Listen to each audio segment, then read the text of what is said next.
Okay, in this video what I want to do is I want to insert some data back into a table, and I've just done a video that shows you how to insert an entire row, but what if you only want to insert partial information? We could just use the null command to leave those fields empty, but if I want to update some specific stuff, or maybe just only have 3 or 4 field values that I want to update, well then I possibly can do it a different way, and I want to show you here in this video how you can do this. And so let's just take a quick look at my table. What I'm going to do here is I'm going to enter in book 11, so I'm going to use the book ID field, okay, and let's say I've got the ISBN 10 but I don't have the ISBN 13, so I'm going to go ahead and 05531080034. Alright, and that's the one, that's an ISBN I'm going to use.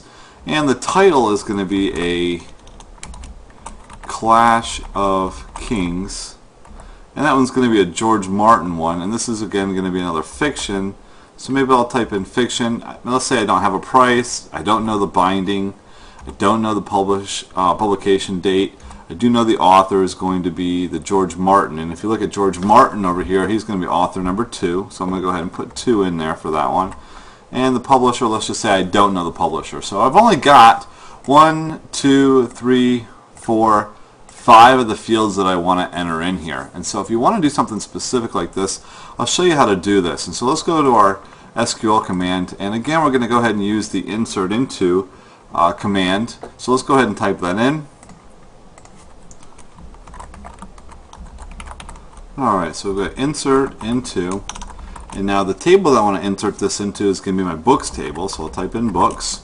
And here's what we're going to do a little bit different with this type of partial command or partial entry into our database, is I need to type in the actual field names that I'm going to actually use. And if I go back to my table, we're going to do book ID, we're going to do ISBN 10, title, category, and author ID. So I'm going to go ahead, and what I'll do is I'll put it in parentheses here, and we're going to go ahead and type in book ID, the ISBN 10, and you'll notice that I'm separating them with commas, title, category, and the author ID.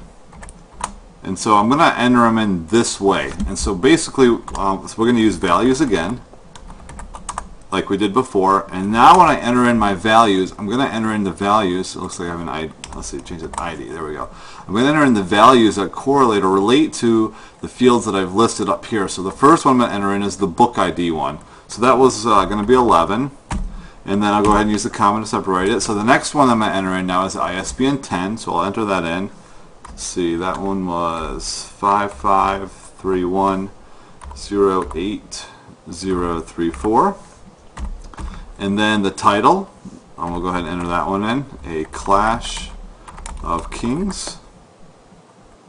And I'll go ahead and end that, there we go, put the comma there, and use this for single quote again for fiction. And 2 was the author ID, and that was a numbered data type, an integer data type, so I don't need the single quotes around that one. And we'll go ahead and end this with a semicolon. So I've basically just done a partial list now, and so we're going to go ahead and enter in just the book ID, ISBN 10, the title, the category, and the author ID. And I'll just double check to make sure I've got all my single quotes in the right spot, and it looks like I did, and I've got everything separated by commas. So I'll go ahead and hit run, and it says one row is inserted. So this is only a partial entry into the entire record, and I've picked or I've chosen the fields that I actually want to enter it into, and then listed the data down below. So this is just using the insert command, but only for partial data.